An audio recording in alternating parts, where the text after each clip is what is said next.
Hey dreamers, this is Saki and welcome back to a new video. Welcome to a new tutorial. After my video on how to make a realistic ground has helped almost 30,000 of you guys, today I'll be sharing the ultimate realism texture technique. It's the best technique for realistic textures that I personally know. There's just a few people out there who know about this or use it. It's not really been shared too much, and I honestly do understand the people who don't want to share their techniques or assets. It helps you to stick out as an artist in a way, especially if you're seeking a professional way like me. However, I really believe that this technique can help to improve the textures we see in Dreams games a lot. So I'm happy to show you guys, including a lot of tips and tricks as always. And yeah, I hope you guys enjoy. Alright, so let's get started. For this tutorial I have already prepared two assets where we can use the texture on. One is a rock asset, one is a ground asset, and yeah, let's start with the rock asset.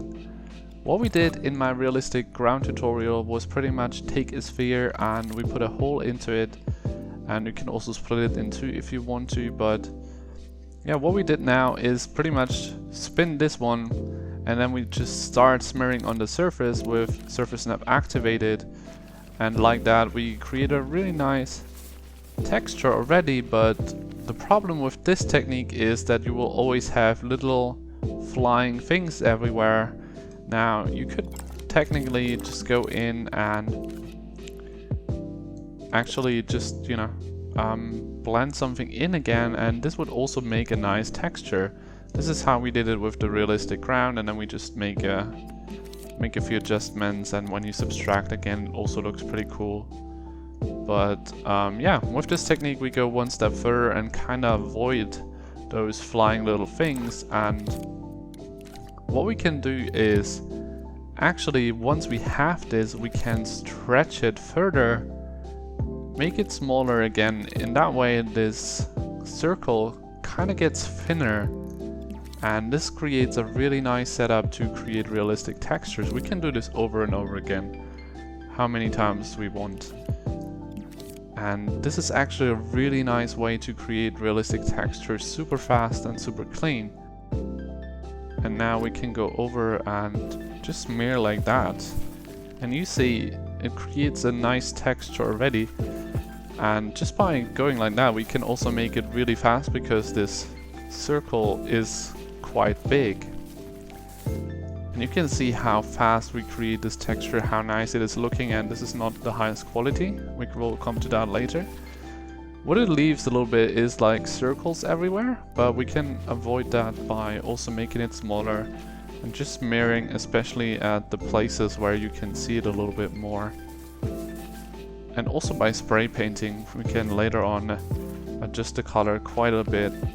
Once we have that done, you can also go ahead into the sculpture detail tool and make it a little bit sharper if you want.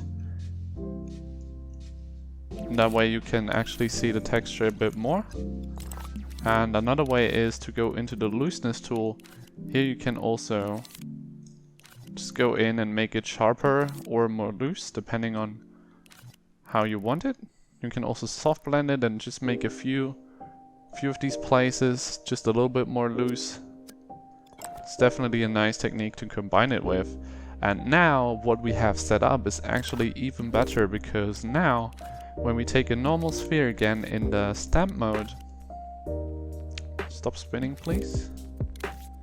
What we can do now is cut in with soft blend, and that creates even better of a texture that we can now use on a few places of this rock to give it a bit of a variety here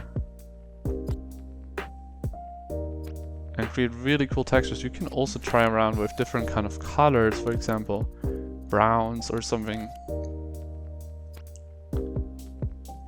Even though I think you can obviously also try around with the color amount later on, especially if you want it in more of a solid color. I think this looks really cool actually. But yeah, feel free to try around and give it a bit of your own unique shape here. And you can see we created this in like 5 minutes. and it can be done even faster. This is just one of the fastest techniques, and I know a few people already use this, but it's definitely not too many people know about this still, and it's such a useful technique. I think this could definitely help the Dreamyverse grow in realistic textures and not have these little flying things that you still see a lot when going for realistic scenes. So I hope that this can help a lot of people to actually improve their realistic textures. And what we also want to do is give it a bit of a finish. For rocks especially, I like to give it slight metalness. You can also try around in different directions, but I feel like that makes it a little bit more realistic. And you can also go for roughness or shininess. This will look really cool later on if we have a low sun angle or something. And another thing we can do is go to the second tab and higher the inner color amount of the flags. This gives it a free texture itself pretty much. The only thing is it kind of goes away, like it doesn't really matter when it's further away, but a trick that John has actually shown us is that you can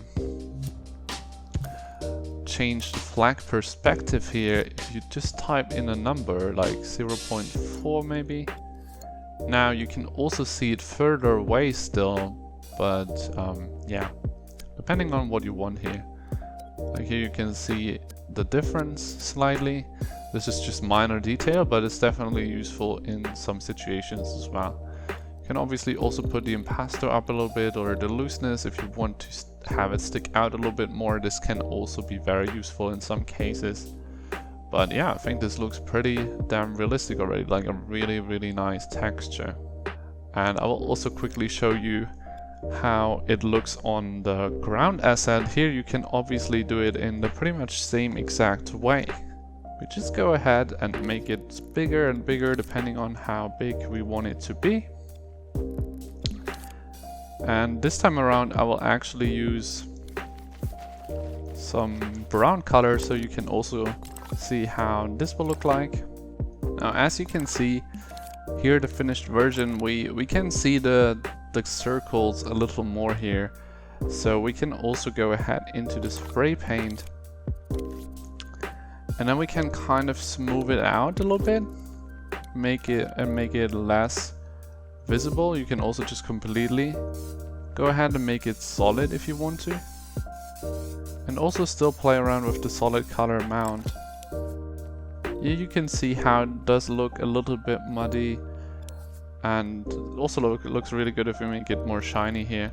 But what I like to do with the ground asset as well is just go back in the stamp mode. You can also activate the grid snap here and actually just subtract the surface with one huge cube a little bit here, especially if you just add a little tiny bit of soft blend. You can see the crazy texture we got out of this now, just by subtracting it one time.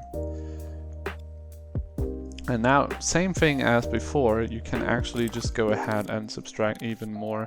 If you want to just make a little hole in there, or actually you can also, you know, soft blend something in again if you don't like these little holes in the ground, and this actually gives it a really, really interesting look as well.